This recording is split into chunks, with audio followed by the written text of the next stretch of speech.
Thank you. So you see how God is making sure that He's protecting their physical safety. He's also protecting their, I guess, their not emotional safety, but just making sure that they don't get intimidated by seeing these other lands, or so that they don't get attacked by seeing some of these other warring nations. He's ensuring their success, and He's building their confidence in Him as a people. Also, we have the introduction here of the pillars of the cloud and the pillars of fire. And these are meant to specifically lead them by night and day. When you think about God's doing this, I think it's pretty obvious that the children of Israel needed this. But by leading His children out of Egypt on the path of least resistance and showing them the literal path that they need to go via these pillars, He's caring for His precious nation. His motivation for caring for them is His love for them, and I think that's pretty obvious. But it's His love for His creation.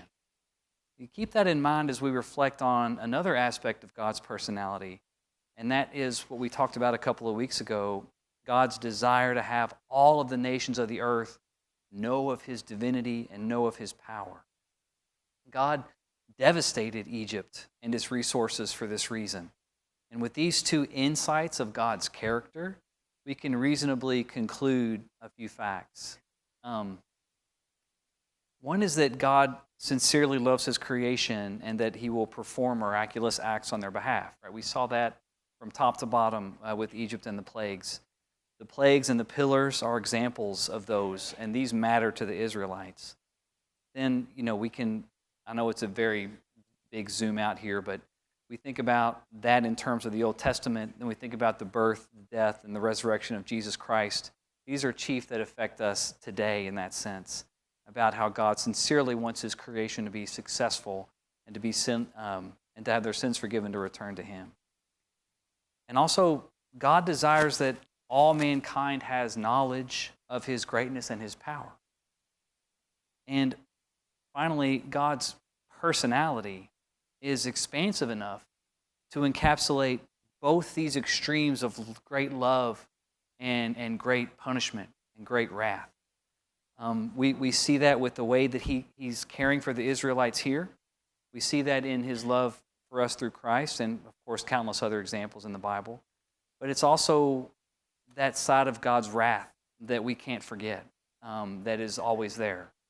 And it's something that is held back, of course, by the resurrection and the beauty of Jesus' sacrifice. But both of those attributes in God's personality are manifest here in just this brief piece here in Exodus.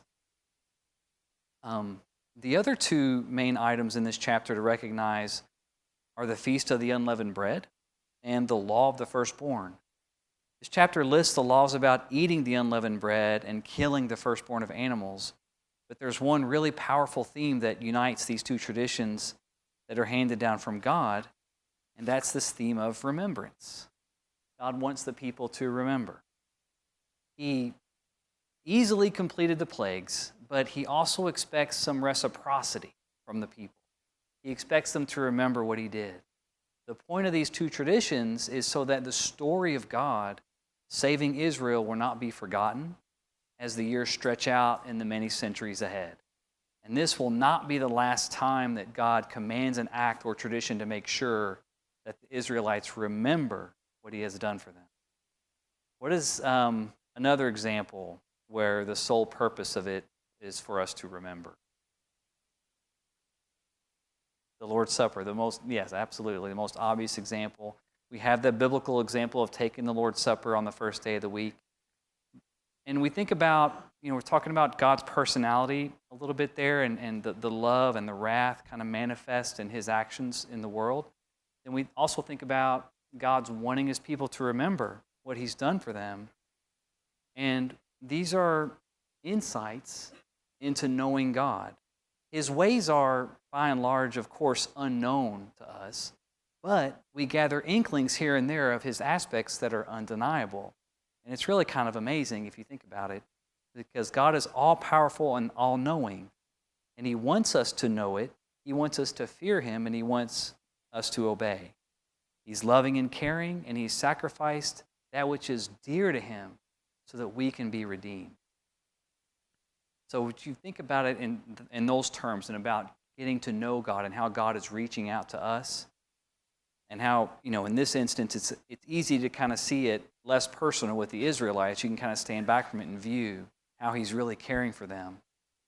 But it struck me that there's really nothing that's more profound in life than our Creator would consider each of us, billions upon billions of people, and care for and save us in such a personal way as he has.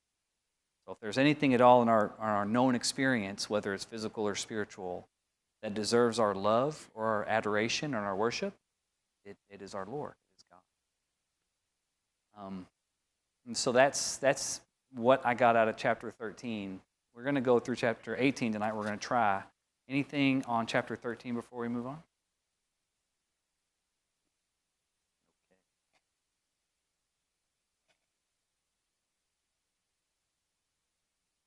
So we talked a lot about God softening Pharaoh's heart in earlier chapters. And after the final plague and the Israelites were let go, they plundered the Egyptians and they walked to freedom. They were guided by the Lord day and night. Recall the reasoning for the cycle of the plagues and the hardening of Pharaoh's heart. Does anybody remember why all that took place? So that the people would know who God was and what his power was. Despite everything that God did through the plagues, he was still planning one final blow to the pride of the Egyptians. Pharaoh just couldn't let it go. In chapter 13, God directed the Israelites to travel not by the way of the Philistines that we talked about, but he sent them through the wilderness. Purposely, he did this so that they would not be discouraged by the nations. We talked about that. But God had another plan in mind. Early in chapter 14, we see God directed the nation so that they would be in view of Pharaoh. As they're leaving, Pharaoh can see them in the geography. God then hardens Pharaoh's heart again so that Pharaoh laments letting them go, and Pharaoh gives chase. Why have we done this, that we have let Israel go from serving us? There's a mystery there. Is it Pharaoh? Is it God using Pharaoh as a tool? That's that mystery of Pharaoh's heart that we've talked about a couple times. But it says the Lord hardened the heart of Pharaoh, king of Egypt, and he pursued the children of Israel. So the Lord does it in this case, most assuredly. And the children of Israel went out with boldness. But we have God here, the master orchestrator, has given the Israelites what they need to find their way, and he has prepared the stage for one more miracle that will amaze and will leave no doubt over whose God holds true power. But the Israelites, as they're fleeing, they don't remain that bold for very long. Because when they see Pharaoh and all of his amassed army with horses and chariots coming, they cry out to Moses. They jump to the conclusion that they will all be captured and killed. They say, "For it would have been better for us to serve the Egyptians than that we should die in the wilderness." And of course, it's easy for us, right? With the benefit of hindsight, we might look at a comment like this and wonder why you would not expect to be saved from Pharaoh if you were an Israelite. After all, God had brought them this far. God had done so many wonderful things. Why would they not expect to be saved from Pharaoh again? Whatever they should have thought, or however strong their faith should have been, fear overwhelms the Israelites as they see Pharaoh's great warring resources brought to bear on them, chasing them. But what's the turning point here for the nation of Israel is that Moses believes. Moses has been much closer to God, being many times spoken to by God. He believes the promise that he will never see Pharaoh again. He doesn't yet know how they will be saved, but Moses tells them, he says, "Do not be afraid. Stand still and see the salvation of the Lord, which he will accomplish for you today." What a rock-hard faith that is, and what a strong statement in the light of what was probably a very intimidating view of that Egyptian army bearing down.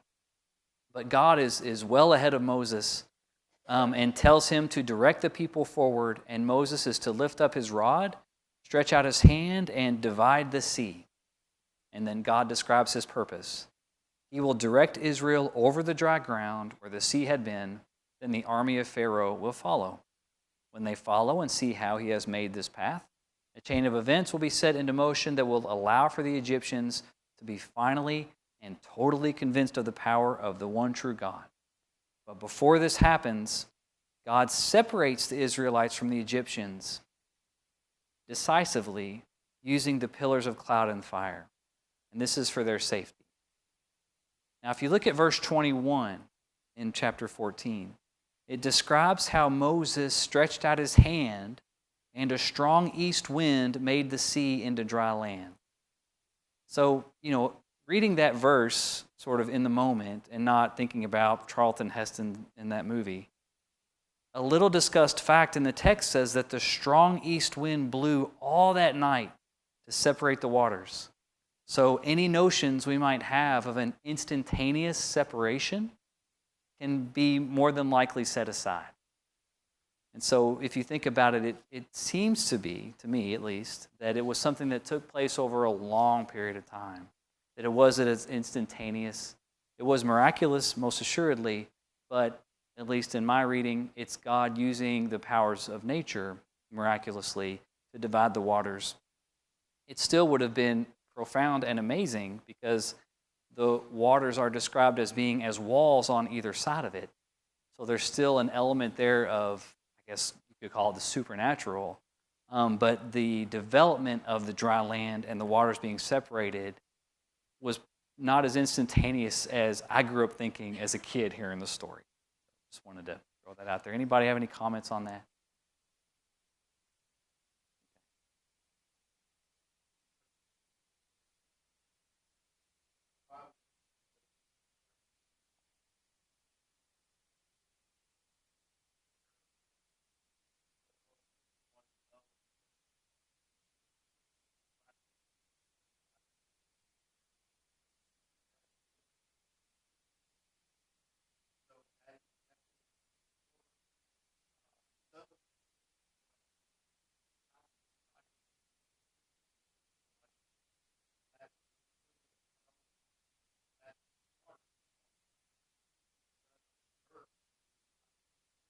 Mm-hmm.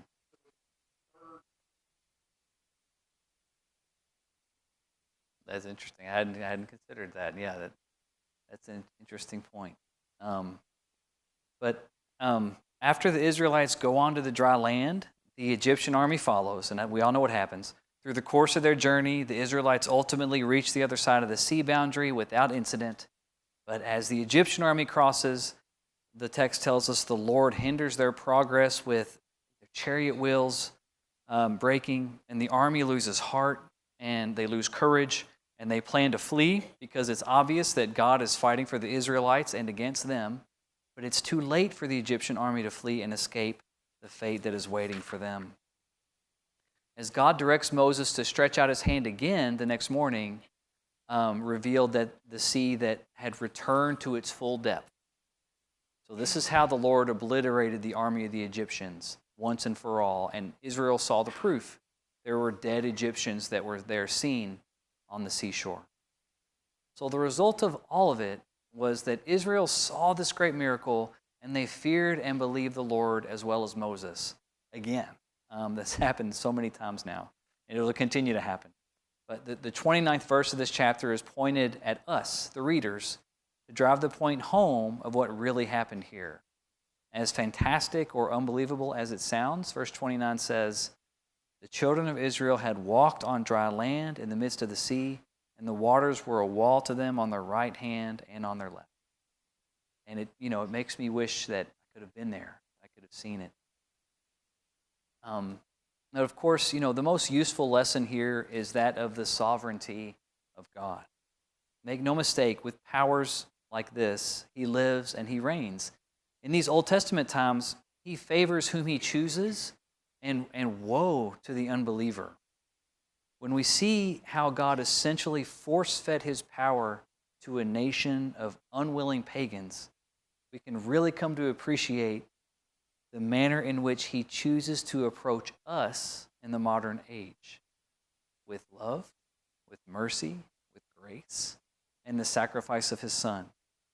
What a God we have, and what a blessing it is to be a child of God in the present age, rather than being an Egyptian in being in the Egyptian army and suffering the way that they did. Any comments there on the end of chapter 14? Yes, David.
Difficult to get out from underneath that. Yeah, that's appreciate those rich comments, David. That's absolutely true, I think, and very poignant too about Moses not having been a slave. Easier for him to overcome that mindset, at least for them, to model that before them.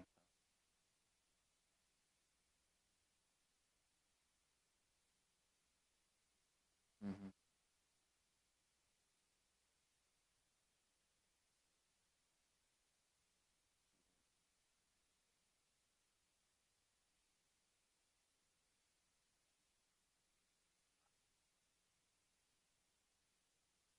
Yeah, and that's an element that's right, and that's an element of this.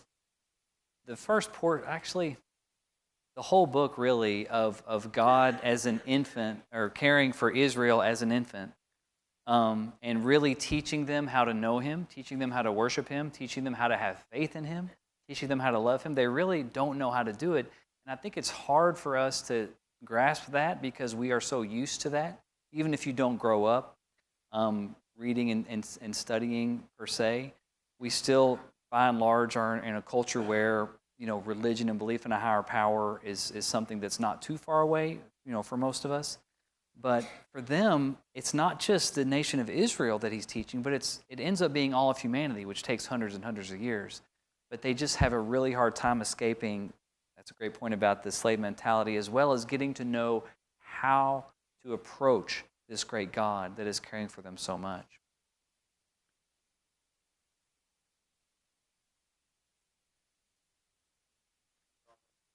Yeah.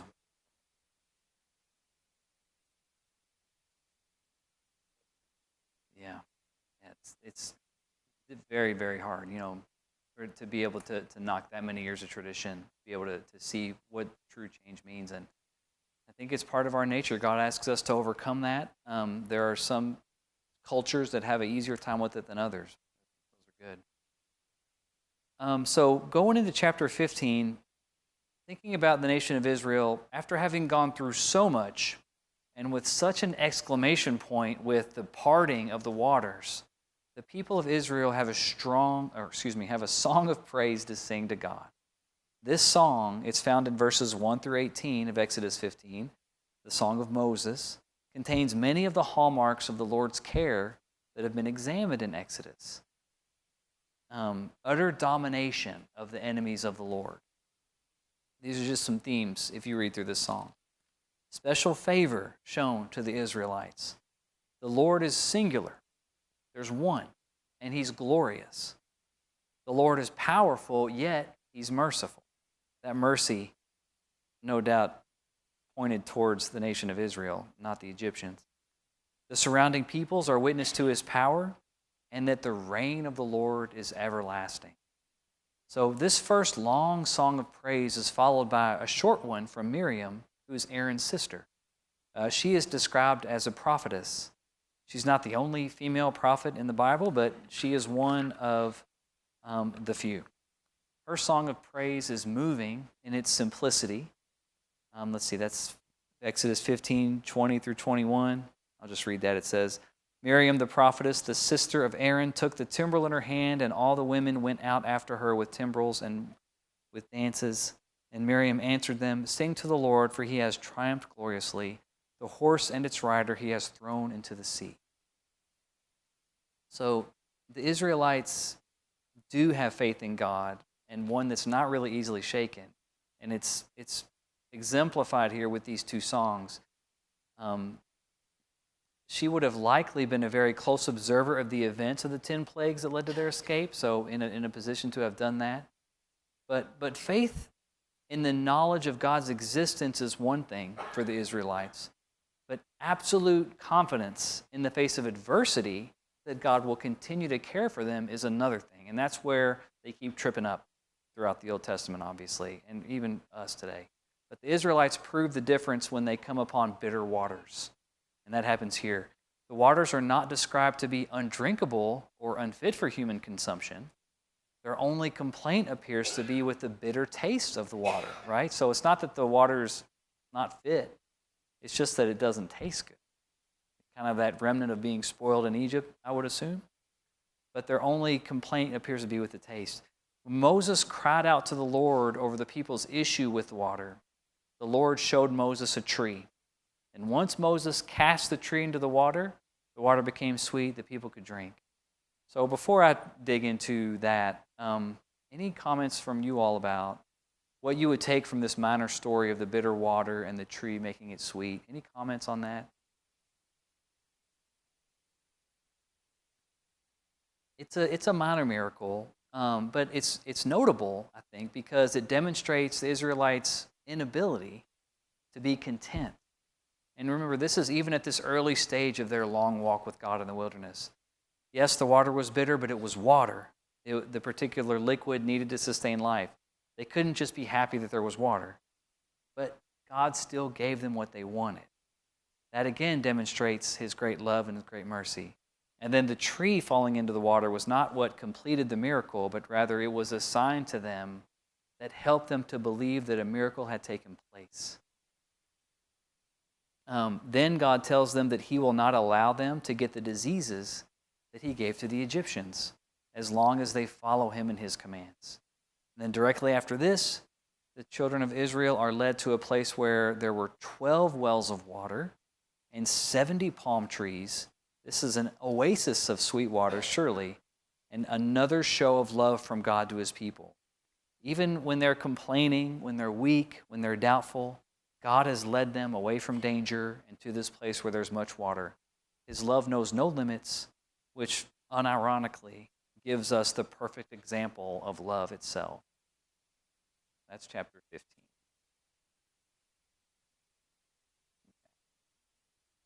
Let's look at chapter 16. Complaints and blessings. Okay, so we had that big celebration in chapter 15, and then we had the incident with the tree and the water. But almost instantly, the people will start to complain against Moses and Aaron in the wilderness. Their lamentations consist of their living conditions as nomads in the wilderness and the lack of food. They wish they were back in Egypt where they ate meat until they were full. And the people accuse Moses and Aaron of bringing them to the wilderness only to kill them with hunger. And frankly, it's easy to see both sides of the situation. With the benefit of hindsight, of course, we can empathize with the Israelites, I think, a little bit. We can allow ourselves that. Because while they were in slavery in Egypt, they enjoyed a standard of living that seems comfortable. Food abounded, and it also appears they could live together in shelters with their families. Now, they are continuously mobile. Food is hard to find. And God, who did so much to bring them out of Egypt, he seems to have abandoned them to them. They didn't have a heritage of faith that we have, and their relationship with God was so much different than ours is. It must have been easy for them to complain in the situation. But in reality, we also know, on the other hand, that their complaints showed their lack of faith. If God had done so much to save them, would he not then create a way for them to live safely with their new freedom? Recall how God led them out of Egypt on a path that didn't confront other nations. As children of faith, these early followers of God, they still have a lot to learn. But I kind of hold back towards outright bashing them because they are still infants in getting to know their Creator, which I think is continuously kind of hard for us to understand that frame of mind, having grown up with the knowledge of God for the most part. Moses and Aaron then, they talk to the people and they make this common sense argument that whenever the people are complaining, they're doing so against the Lord. And again, might seem obvious to us, right? But to the Israelites, that to some of them, hopefully, that they understood that. But Aaron and Moses still go to God with these concerns, and God still allows them to continue on. God makes provisions for bread and meat for them, with some specific instructions on how much and when to gather manna. God makes his authority and the surrounding conditions of these blessings clear. Okay, so God communicates everything about how they're going to get food and how he will care for them. But despite this, the Israelites still could not simply have faith in God and follow the instructions. Remember the stories about they gathered the manna when they weren't supposed to and the manna went bad. But in this chapter, the Israelites displayed the following traits. They had this lack of gratitude. They really didn't understand the full import of God's plan. They didn't understand the full import of God's blessing. They're just infants. They're just learning. But God's love is so great and his mercy is boundless. He continues blessing them, provides mercy and sustenance despite their unappreciative attitude. And I think I can see myself in that sometime. But in this chapter, the Lord makes a reference to his commandments and his laws. In just a short time, God will formally deliver his laws to the Israelites from Mount Sinai. There's a couple of other interesting facts about this chapter. The omer of manna, kept for remembrance, will ultimately be kept in the Ark of the Covenant. And also, the children of Israel ate manna for 40 years while they were in the wilderness. When I read that, I thought about my dog who eats the same thing every morning and every night. I feel bad for him because it's the same thing every morning, every night. He gets treats and things, but I mean, that must be, he runs up to and it's the same. I mean, you think about that, it's kind of depressing, but at least he's not starving, right, or dying. And the Israelites can look upon them with a little bit of compassion that they knew that God was providing for them. They weren't going to starve. They were going to have what they needed to continue to survive, all while battling this spiritual warfare within themselves of faith and belief. And are we really going to get out of this? And is there really somebody helping us? They go through this cycle. Any other interesting things significant about the manna? Anybody wants to throw out there? I have something in mind, but one thing that just struck me with the manna was about like 2 Corinthians 4:16. Talks about how our inner self is being renewed day by day. And we think about the old law, physical aspects, the new law, spiritual aspects. And I don't know, it's a little abstract, but when we think about this message in 2 Corinthians chapter 4, about how we are renewed day by day and how the children of Israel were renewed physically with the manna every day, it's just an interesting parallel. I don't know if there's anything there, but I grabbed onto that piece. And so thinking about chapter 16, ask yourself, what can we learn from this chapter? Certainly the character of the Israelites is interesting. It's easy to condemn them for their impetuous complaining, but when has any one of us been completely innocent of complaining? Particularly when there's no real need to complain. If we survey the Israelites as human beings, we see similarities of ourselves in them. But we have to try to see beyond our condition and reach for God even when conditions are bad. We see Jesus do this so often. And this is a lot easier to preach than to practice, but going to God in the bad times and in the good will always help us when we need him most. And the more we live in prayer and study God's word, we find that we need him all the time. There's not really a best time to need God, whether it's good or bad. We need him all the time. So that's the end of chapter 16. Anything anybody wants to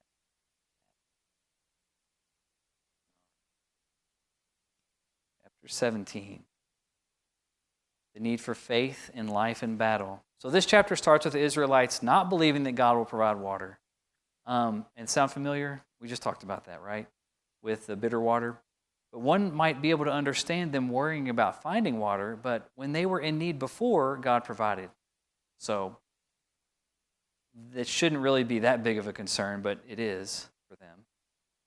Also, God recently gave them meat or provided them with meat and continues to provide manna, so it's difficult to believe that they could be as dense as to question Moses like they do in chapter 17, verse 3.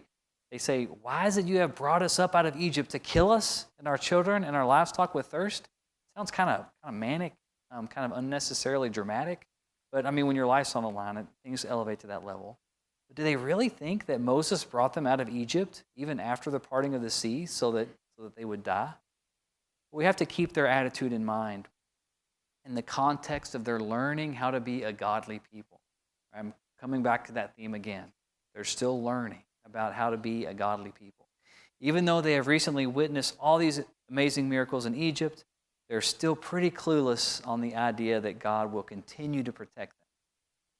So with the water from the rock, the people make bold accusations to Moses. They accuse him of bringing them out of Egypt just so that they could be killed with thirst.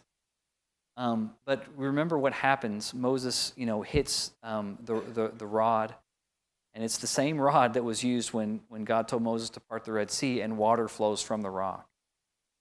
But just looking at the Israelites here in this moment, in this chapter we can boil down their mistakes to 3 points.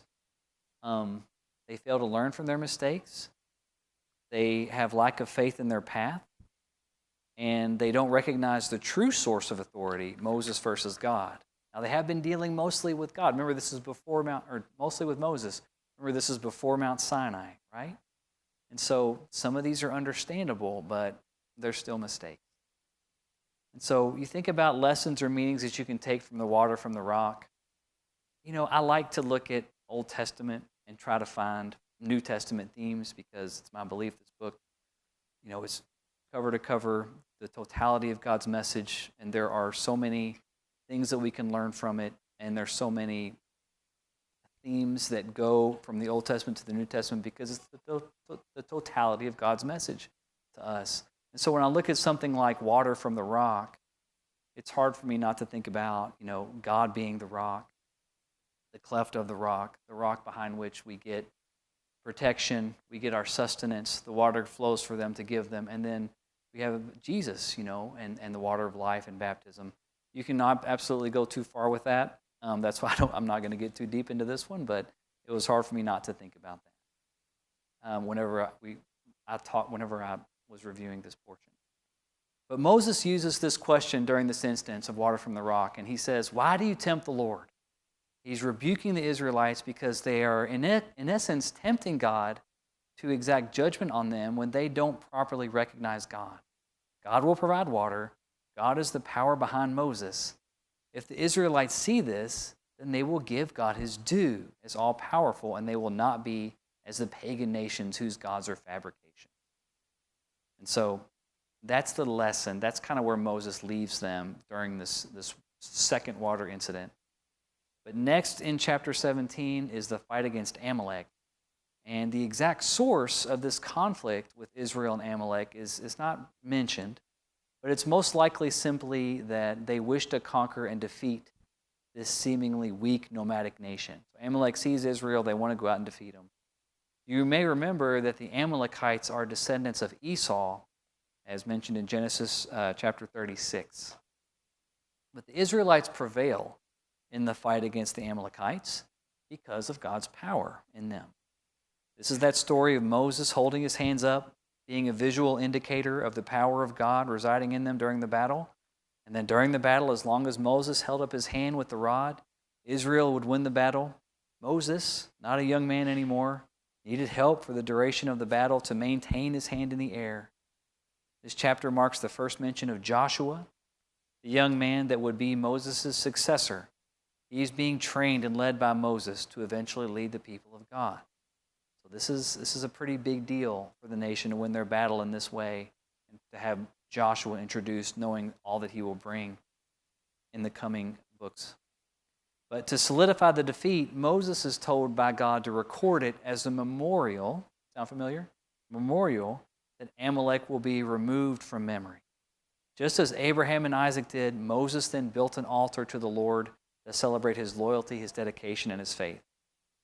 So this brief chapter once again reminds us that the Israelites are spiritual infants, and their faith is basically non-existent, even while God's grace and mercy take center stage to save them from threats that are both internal to the people, like needing water, and external, like Amalek. Okay, I think we've got 3 minutes we can get through chapter 18.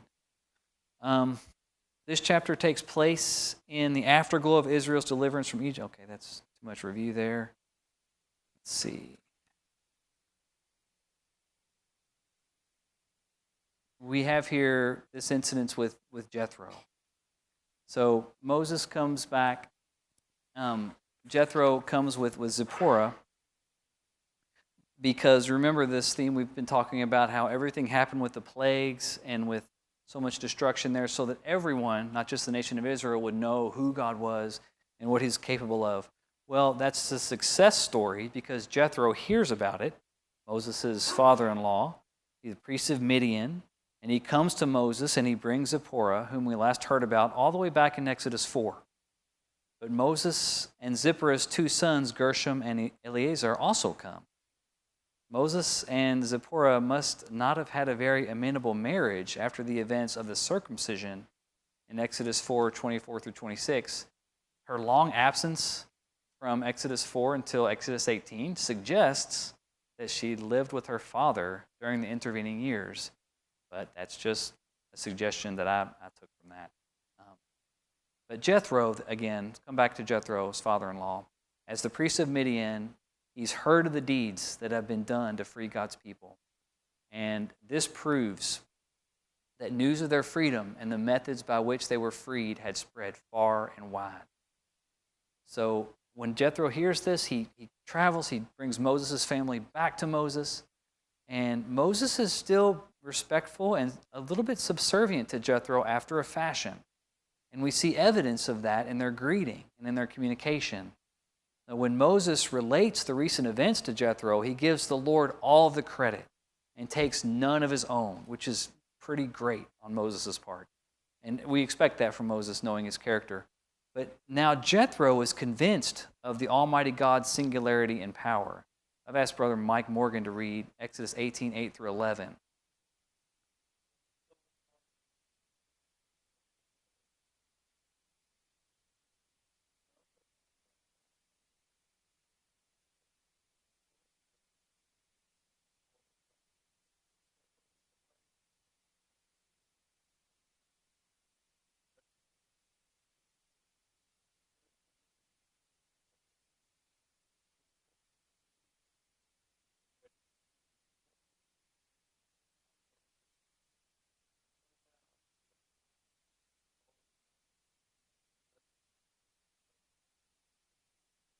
So mission accomplished there. Thanks, Mike, for that. And just it worked, right? And we didn't doubt that it would work, but it's nice to hear it come from someone other than Moses, that Jethro had heard about it all, and it's great to see Moses' character as report about what happened. And also, there was a little question mark over Jethro's head in my mind. He could have been a polytheistic priest, but after these events, news of which had spread all over the land, he is convinced that God is truly God overall. And hopefully that's one example of what happened to many people, but we don't really know. So that's the time is up. I had another passage to read, but we won't get time to that. So we'll start next week. Let's see, with chapters 19 through 24. So that's a lot packed into 45 minutes. So be ready.